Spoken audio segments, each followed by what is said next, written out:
Mi padre olvidó colgar la llamada. Cuando el inútil termine de pagar la hipoteca de nuestra casa, lo echamos de la familia, así que llamé al banco, embárguenla, no pagaré un solo peso más. A los 2 días tenía 75 llamadas perdidas. Me llamo Daniel, tengo 32 años, y hasta hace unas semanas creía que mi vida giraba en torno a hacer felices a mis padres. Siempre pensé que el amor que les tenía era correspondido, que cada sacrificio que hacía por ellos valía la pena porque, al final, éramos una familia. Pero a veces, la vida te da una cachetada tan fuerte que te obliga a abrir los ojos. Esto es lo que me pasó, y quiero contarles cómo descubrí la verdad sobre mi familia y cómo tomé una decisión que cambió todo. Todo empezó hace 2 años, cuando mis padres, Laura y Roberto, fueron despedidos de sus trabajos. Mi papá tenía 58 años y mi mamá 56. Trabajaban en una fábrica textil que llevaba años en el pueblo, pero la empresa decidió renovar su personal y los echó sin contemplaciones. Decían que eran demasiado mayores para seguir el ritmo. Mis padres se quedaron destrozados. La fábrica era todo lo que conocían, llevaban más de 30 años trabajando allí. De la noche a la mañana, se encontraron sin ingresos, con una hipoteca que pagar y un montón de deudas pequeñas que se habían acumulado con el tiempo. Yo vivía en la ciudad, a unas 2 horas del pueblo. Tenía un trabajo decente como analista de datos en una empresa de Estados Unidos, trabajaba por Internet. No era millonario, pero ganaba lo suficiente para vivir cómodamente y ahorrar un poco. Cuando mi papá me llamó para contarme lo que había pasado, sonaba derrotado. Nunca lo había oído así. Siempre fue un hombre orgulloso, pero esa vez, su voz temblaba. Me dijo que el banco les había dado un ultimátum: si no pagaban las cuotas atrasadas de la hipoteca en 3 meses, embargarían la casa. Daniel, estás tirando dinero en ese departamento en la ciudad, me dijo. ¿Para qué pagar alquiler si puedes venirte a vivir con nosotros? La casa es grande, tienes tu cuarto de siempre. El dinero que gastas en renta lo puedes usar para ayudarnos con la hipoteca. Es lo mejor para todos. No voy a mentir, la idea me incomodó al principio. Había trabajado duro para tener mi propio espacio, mi independencia. Vivir en la ciudad me daba libertad, un lugar donde podía ser yo mismo sin las críticas constantes de mi mamá o el silencio pesado de mi papá. Pero luego pensé en ellos, en lo estresados que estaban, en las noches que mi mamá pasaba llorando por miedo a perder la casa. No podía dejarlos solos. Así que dije que sí. Empaqué mis cosas, cancelé el contrato de mi apartamento y me mudé de vuelta al pueblo, a la casa donde crecí. No fue un regreso triunfal. La casa seguía siendo la misma, 2 pisos, paredes con pintura descascarada, el jardincito donde mi mamá aún intentaba mantener sus flores vivas. Pero algo se sentía diferente. Tal vez era yo, que ya no era el adolescente que se fue hace años. O tal vez era la forma en que mis padres me miraban, como si fuera un invitado que no terminaba de encajar. Al principio, todo parecía ir bien. Usaba el dinero que antes gastaba en alquiler para pagar las cuotas de la hipoteca, y también les daba una cantidad extra para sus gastos, comida, luz, agua, las medicinas que mi mamá necesitaba para su presión arterial. No era fácil. Mi sueldo como analista de datos era bueno, pero no infinito. Tuve que renunciar a muchas cosas, salir con amigos, comprarme ropa nueva, ahorrar para el futuro. Incluso vendí mi auto para tener un poco más de margen. Pero cada vez que veía a mi mamá sonreír al comprar algo para la casa o a mi papá trabajando en el jardín sin esa nube de preocupación en la cara, sentía que valía la pena. Eres un ángel, Daniel, me decía mi mamá, abrazándome con fuerza. No sé qué haríamos sin ti. Mi papá, menos efusivo, me daba palmadas en el hombro y decía cosas como: buen trabajo, hijo. Algún día te lo vamos a devolver. Yo les creía. Quería creerles. Eran mis padres, los que me habían criado, los que me enseñaron a andar en bicicleta, los que me llevaron al hospital cuando me rompí el brazo a los 12. Claro que me querían. Claro que apreciaban lo que hacía por ellos. O eso pensaba. Con el tiempo, empecé a notar cosas raras. Pequeños detalles que, al principio, ignoré. Mi mamá hacía comentarios sobre mi vida, cosas que sonaban como críticas disfrazadas de preocupación. Deberías buscar un trabajo mejor, Daniel, uno que pague más, decía, mientras gastaba el dinero que les daba en cosas que no eran esenciales, un televisor nuevo, cortinas caras, incluso una suscripción a un canal de cable que nunca usaban. Mi papá, por su parte, empezó a tratarme como si fuera su empleado. Me pedía que arreglara cosas en la casa, que pagara cuentas que no me correspondían, que resolviera problemas que ellos mismos podían solucionar. Una vez, le dije a mi mamá que estaba pensando en tomar un curso online para mejorar en mi trabajo. Quería invertir en mí, en mi futuro. Su respuesta me dejó frío. ¿Y para qué? ¿Ya tienes un trabajo, Daniel? Mejor usa ese dinero para ayudarnos con la casa. Total, aquí tienes todo lo que necesitas. No dije nada, pero algo dentro de mí se rompió un poco.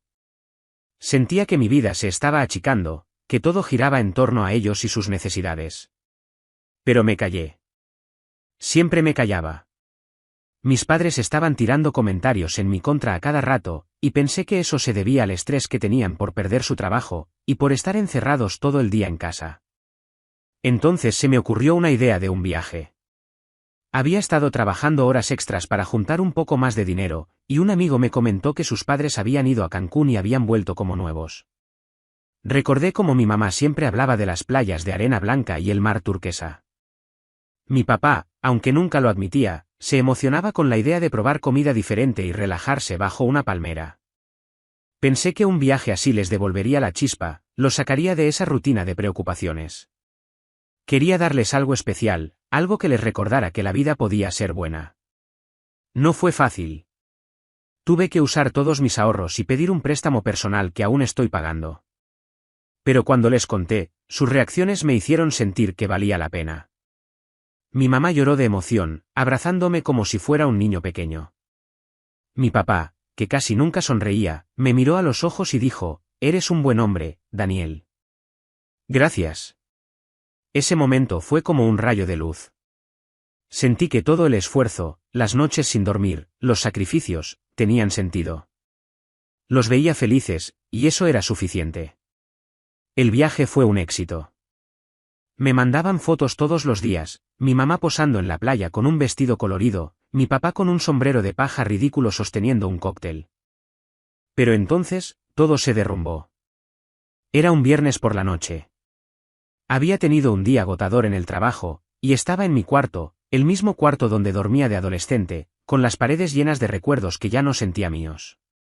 Decidí llamar a mis padres para preguntarles si necesitaban algo, mi mamá contestó, y hablamos un rato. Me dijo que habían nadado en el mar, probado tacos de pescado, bailado en una fiesta en el hotel. «Daniel, gracias por todo, hijo», dijo mi papá, y luego me dijeron que tenían que colgar porque iban a salir a cenar. Nos despedimos, y pensé que la llamada había terminado. Pero no colgó. No sé si fue un descuido o qué, pero el teléfono siguió conectado. Y entonces los escuché: «Ese inútil cree que con su dinero nos tiene comprados», dijo mi papá, con un tono burlón que nunca le había oído. «Cuando termine de pagar la hipoteca, lo echamos de la casa y de la familia. No me lo aguanto más y tampoco lo necesitamos». Mi mamá se rió. Se rió. Como si fuera un chiste. Luego dijo: «Pobre, tan bueno y tan estúpido. Ni siquiera se da cuenta de que lo usamos. Mira, Roberto, si sigue pagando así, hasta podremos vender la casa y mudarnos a un lugar mejor. Total, él no va a heredar nada». No podía creer lo que estaba escuchando. Mi corazón se me subió a la garganta, y sentí que el aire se me escapaba. ¿Inútil? ¿Estúpido? ¿Usarme? Cada palabra era como un puñetazo. Me quedé congelado, con el teléfono en la mano, escuchando cómo seguían hablando. Hablaban de mí como si fuera un mueble viejo, algo que podían usar y luego tirar. Mencionaron el viaje, riéndose de cómo había gastado tanto dinero para nada. Mi papá incluso dijo que yo era demasiado débil para darme cuenta de la verdad. No sé cuánto tiempo estuve escuchando. Minutos, tal vez. Al final, colgué, temblando. Me senté en el sofá de mi habitación, mirando la pared, tratando de procesar lo que acababa de pasar. Todo lo que había hecho por ellos, el dinero, el sacrificio, el amor, no significaba nada. Para ellos, yo era una herramienta. Un medio para un fin. Esa noche no dormí. Me pasé horas dando vueltas, con una mezcla de rabia, dolor y traición quemándome por dentro. Pensé en todas las veces que mi mamá me había dicho te quiero con lágrimas en los ojos, en las palmadas de mi papá, en las promesas de que algún día me lo devolverían. Todo era mentira. Todo. A la mañana siguiente, tomé una decisión.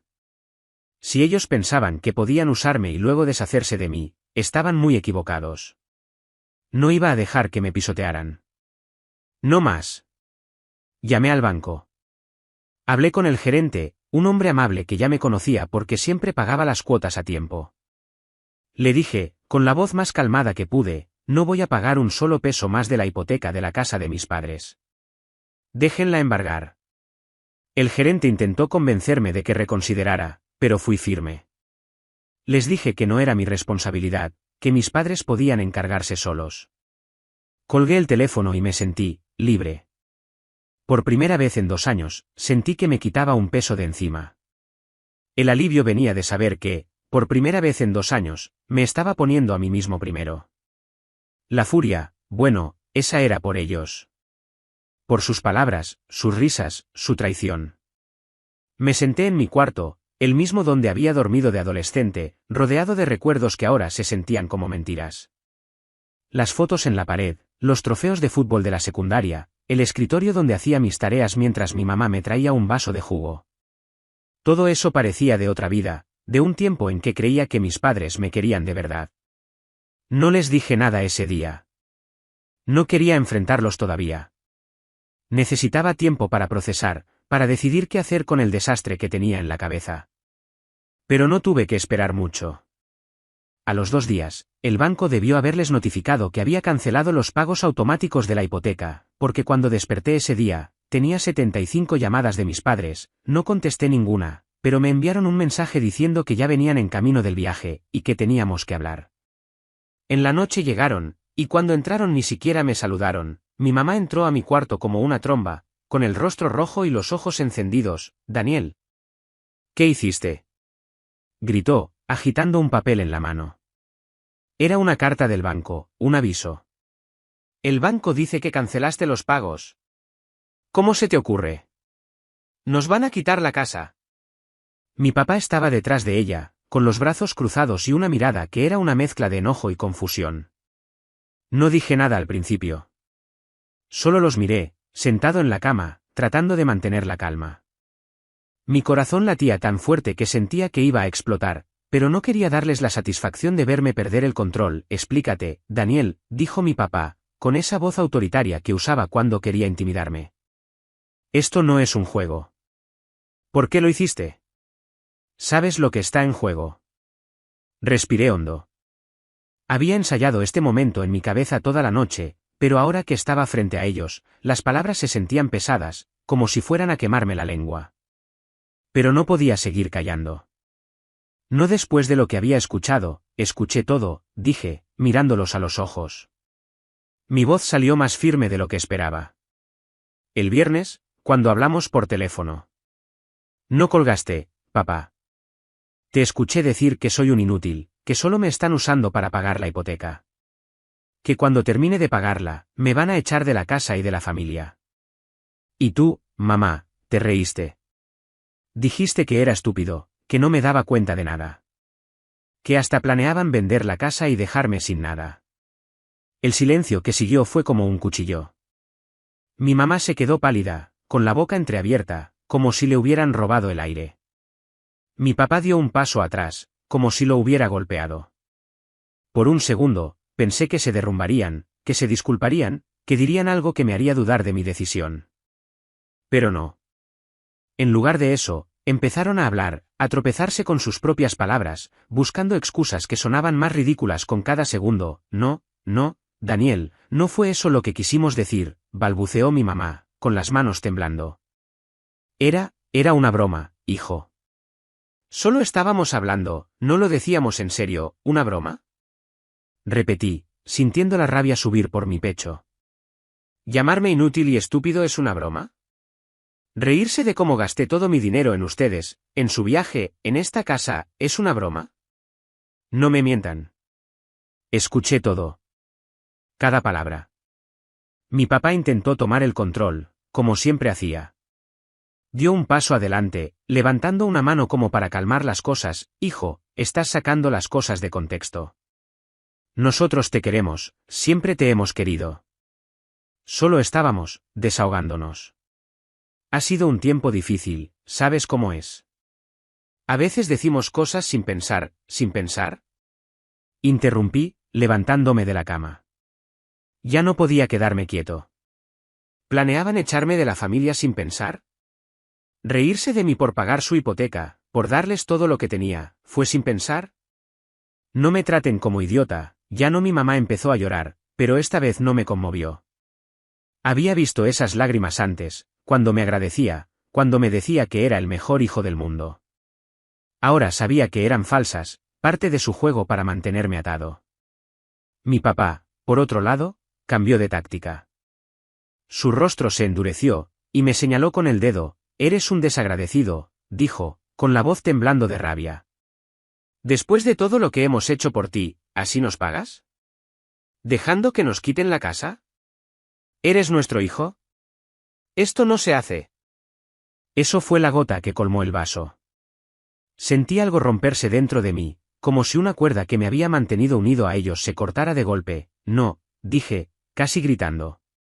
Ustedes no son mi familia. Una familia no usa a su hijo como si fuera un banco.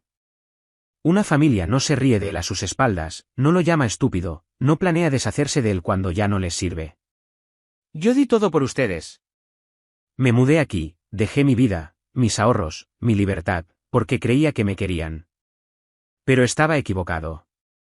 Ustedes no me quieren. Solo quieren mi dinero. El silencio volvió, pero esta vez era diferente. Era un silencio pesado, lleno de verdad. Mi mamá sollozaba, cubriéndose la cara con las manos. Mi papá me miraba como si no me reconociera, como si el hijo obediente y callado que conocían hubiera desaparecido.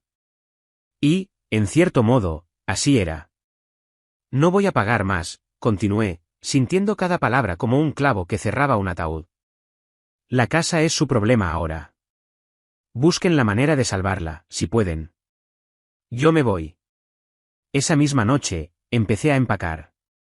No tenía mucho, algo de ropa, mi laptop, unos libros.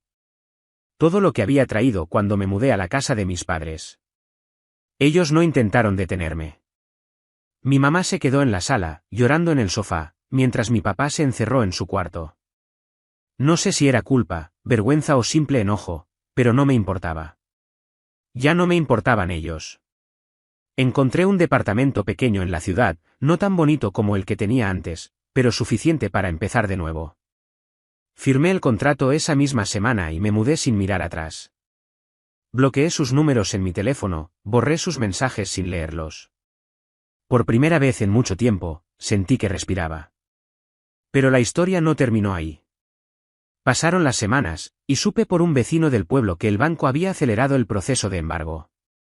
Mis padres no tenían ingresos, no tenían ahorros, y sin mi dinero, no podían pagar las cuotas atrasadas. La casa, esa casa por la que yo había sacrificado tanto, estaba a punto de ser embargada. Una parte de mí esperaba sentir lástima, pero no fue así. Cada vez que pensaba en ellos, recordaba sus palabras, inútil, estúpido, lo echamos. Y la rabia me mantenía firme. Un día, recibí un mensaje de mi mamá. Decía que estaban desesperados, que el banco les había dado un ultimátum, que no tenían a dónde ir. Me pedía que los ayudara, que pagara una cuota más, que no podían perder la casa. Terminaba diciendo, eres nuestro hijo, Daniel. No nos dejes así. No respondí. Pero luego empezaron las llamadas. Números desconocidos, mensajes de voz, incluso un par de cartas que llegaron a mi nuevo departamento. Mi papá, que nunca se había rebajado a pedir nada, me dejó un mensaje diciendo que estaba dispuesto a olvidar lo que había pasado si yo volvía a ayudarlos. Mi mamá, en otro mensaje, lloraba diciendo que no podían vivir en la calle, que yo era su única esperanza. No les contesté, decidí que ya era hora de olvidarlos para siempre. Han pasado 3 meses desde entonces. La casa fue embargada. Supe por un amigo que mis padres se mudaron a un pequeño apartamento alquilado en las afueras del pueblo, pagado con lo poco que les quedó de sus cosas. No sé cómo están, y no me interesa. A veces, en las noches más silenciosas, siento una punzada de culpa, pero entonces recuerdo sus palabras, sus risas, y la culpa se convierte en alivio. Hice lo correcto. Me liberé. Ahora estoy reconstruyendo mi vida. Tengo un nuevo trabajo, mejores amigos, y por primera vez en mucho tiempo, siento que estoy viviendo para mí. No sé si alguna vez volveré a hablar con ellos, pero si lo hago, será en mis términos. Porque ya no soy el inútil que creyeron. Soy Daniel, y esta es mi historia. Suscríbete para más historias diarias.